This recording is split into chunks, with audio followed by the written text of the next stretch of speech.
Hello guys, Pune युनिव्हर्सिटीचं first year इंजिनिअरिंगचं 2024 पॅटर्नचं एक्झाम 2 जानेवारीपासून चालू होणार आहे. सो मी तुम्हाला जास्त टाईम वेस्ट न करता मग जस्ट इम्पॉर्टंट क्वेश्चन देते. फर्स्ट जो सब्जेक्ट आहे दॅट इज इंजिनिअरिंग केमिस्ट्री, हा मी क्वेश्चन देते. चॅनल सबस्क्राईब करून ठेवा, जेणेकरून मी आता पुढचे पण व्हिडिओज टाकणार आहे. तुम्हाला ते शोधायची गरज नाही पडणार, डायरेक्टली माझे व्हिडिओज दिसून जातील. सबस्क्राईब करा, लाईक करा आणि शेअर करायला विसरू नका तुमच्या फ्रेंड्ससोबत. सो मी इम्पॉर्टंट क्वेश्चन देते. पुढच्या पण सब्जेक्ट आहे, आता पुढचा सब्जेक्ट मी फिजिक्सवरती बनवेल. So okay, so I will start the video. Unit number 1 water technology. So बघू आता तो क्वेश्चन काय विचारलं आहे त्याने.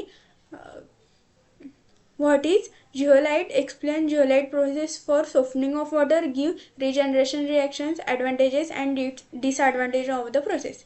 डेफिनेशन लिहायचे, त्याचे प्रोसेस एक्सप्लेन करायचे आणि त्याचं रिॲक्शन इम्पॉर्टंट आहे, 2 मार्क लिहायचं. सो तेवढं करून ठेवायचे. आता पुढचं क्वेश्चन बघू. What is priming and foaming? Give any 3 disadvantages of each.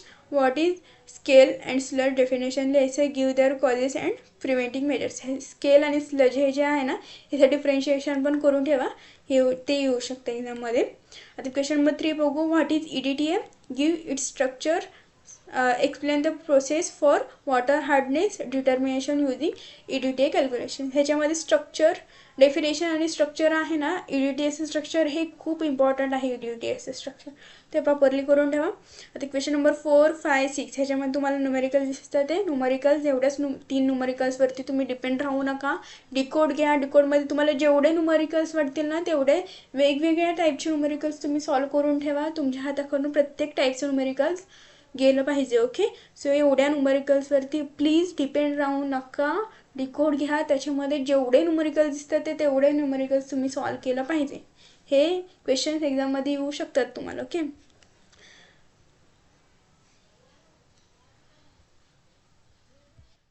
so in number 2, instrumental methods of analysis. What is reference electrode? Give construction of calomel electrode with label diagram and its representation. Okay, पुढचा question बघू आता.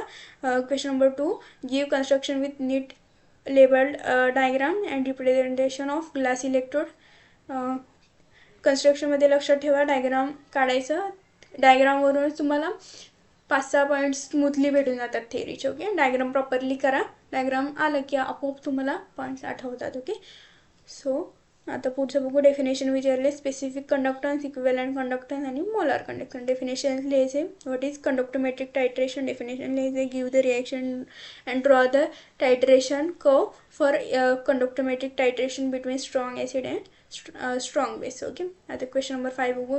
Discuss आणि 5 applications of UV visible spectroscopy. Application लिहायचे 5 application हे तुम्हाला 5 मार्कला something विचारतील. फक्त एका लाईनचं लिहून नाही ठेवायचं. असं जर मी 1 पॉईंट लिहिलं ॲप्लिकेशनचं, त्याच्याशी रिलेटेड मला 1-2 पॉईंट्स तरी टाकता यायला पाहिजे. ओके, तर आता क्वेश्चन नंबर 6 बघू. Hypochromic shift, chromosphere, red shift आणि ब्ल्यू शिफ्ट. आता युनिट नंबर 3 बघू. Advance engineering material. What are biodegradable polymer? Explain 3 factors responsible for biodegradation. Give the preparation of PHBV and its application. Question number 2 बघू. How are nanomaterial classified on the basis of dimension? Give example of each type. Question number 3 बघू. Explain structure of graphene with diagram and mention its properties and applications. Question number 4 बघू. What are conducting polymers? Give type of conducting polymers. Explain doping with reactions and give any 2 applications of conducting polymers. आता question number 5 बघू. What are quantum dots?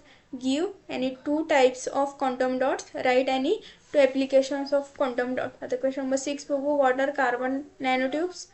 Discuss the different types of carbon nanotubes with respect to there structures and application. हे करायचं. Okay, आता number 4 बघू. Energy sources. Give the preparation reaction of biodiesel. State 4 advantages and 2 limitations of biodiesel. Question number 2 बघू. What is power alcohol?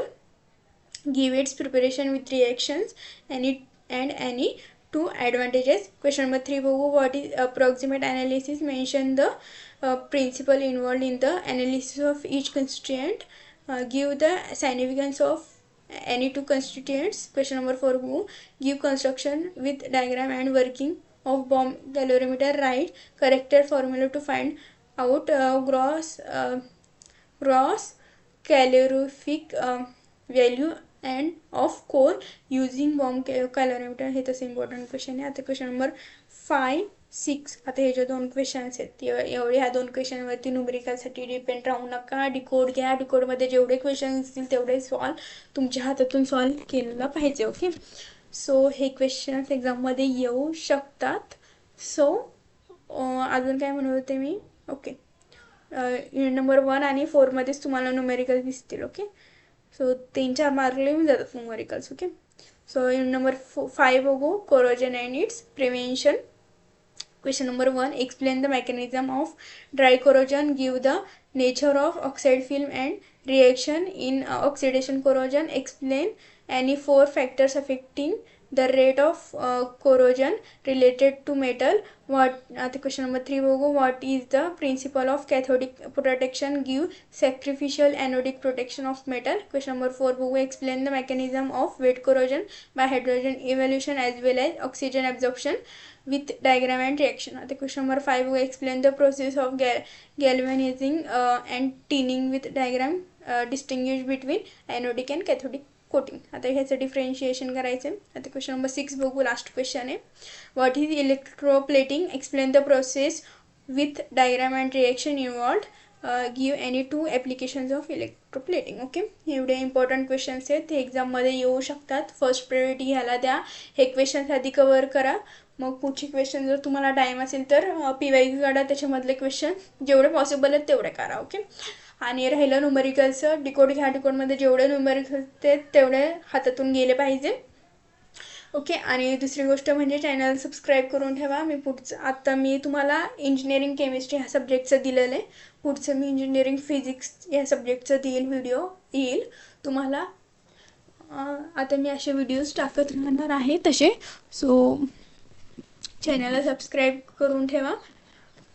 असं तुम्हाला help होईल तुमच्या एक्झाममध्ये. सो छान प्रिपरेशन करा आणि तुम्ही स्क्रीनशॉट घेऊन ठेवा आधी ह्याचं हे क्वेश्चनचं.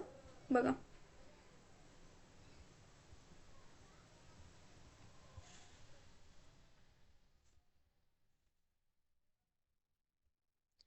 आणि चॅनल सबस्क्राईब करायला विसरू नका. लाईक आणि तुमच्या फ्रेंड्ससोबत शेअर करा. आणि ओके. सो 2 जानेवारीपासून आय थिंक तुमची एक्झाम आहे. सो चांगलं प्रिपरेशन करा. All the best. मी पुढचे पण व्हिडिओज टाकणार आहे. सो छान प्रिपरेशन करा. All the best. Okay. So चॅनलला सबस्क्राईब करायला विसरू नका. लाईक आणि शेअर करायला पण विसरू नका. थँक्यू.